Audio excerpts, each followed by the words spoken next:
Фестиваль RT-Doc «Время наших героев» добрался и до Абхазии. Показы этого фестиваля прошли уже более чем в 30 странах мира. Более 100 фильмов колесят по всей России. Документальное кино о бойцах СВО показывают и самим участникам боевых действий в госпиталях и на передовой. В Сухуми фестиваль проходит в Абхазском госуниверситете. Открывая его, министр иностранных дел Олег Барцыц сказал, что то кино, которое увидят сегодня зрители, не о войне. Это фильмы не только и не столько о войне.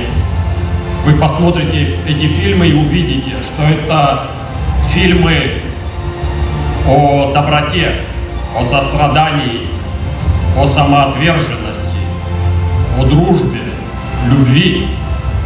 Ректор АГУ Олег Угварамия, приветствуя фестиваль, предположил, почему на СВО так много добровольцев из Абхазии. Потому что для них СВО – это начало свободы. Почему участвуют наши ребята в этом, как его коротко называют, СВО? Потому что надеются на то, что это СВО превратится в свободу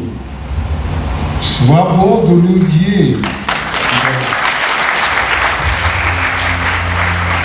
Фестиваль RT-Doc «Время наших героев» добрался до Абхазии еще и потому, что президент России Владимир Путин поддержал просьбу военкоров расширить географию фестиваля.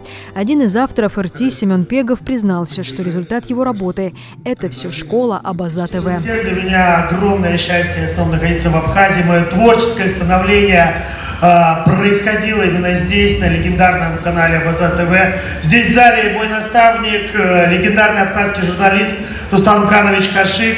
Это школа абхазской журналистики сегодня тоже у нас на фронте, по крайней мере, в виде моей команды представлена. Поэтому для меня это вдвойне волнительно и вдвойне счастливо. И когда я вот Африка впервые увидел в одни из самых таких экстремальных моментов в 2014 году, увидев на его плече абхазский флаг, тогда тоже очень многое в моей жизни изменилось. Герой Донбасса Ахравицба сравнил СВО с отечественной войной народа Абхазии. Мое детство и сегодняшние реалии – это одна картина.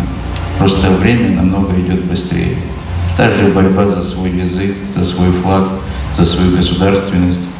Все, что рассказывали мне мои родственники, дядьки, отец, все, которые стояли за защиту Отечества, вот это именно то же самое происходит сегодня там. Может масштабнее, может быстрее, может за счет того, что технологии добавились, но поверьте, кровь та же проливается.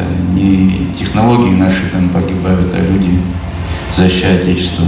Сотрудник РТ, ветеран или «железный человек», как называют его товарищи, Илья Казаков рассказал об абхазских ветеранах Донбасса и вспомнил тех, кто не вернулся с фронта. Бригада «Пятнашка» доказала уже все самим себе, своему народу, нашей великой родине. Без пафоса будет сказано, я испытываю огромную гордость стоять на сцене с этими людьми, с этими мужчинами.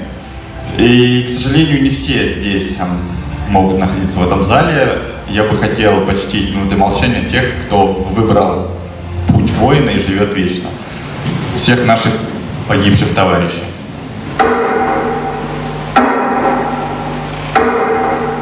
Первый фильм фестиваля рассказал о героях, которые, несмотря на тяжелые ранения, сказали себе и миру: «Будем жить».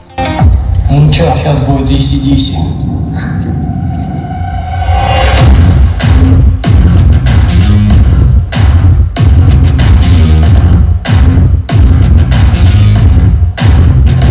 Марьяна Котова, Сосрык Пагухова, Абаза ТВ.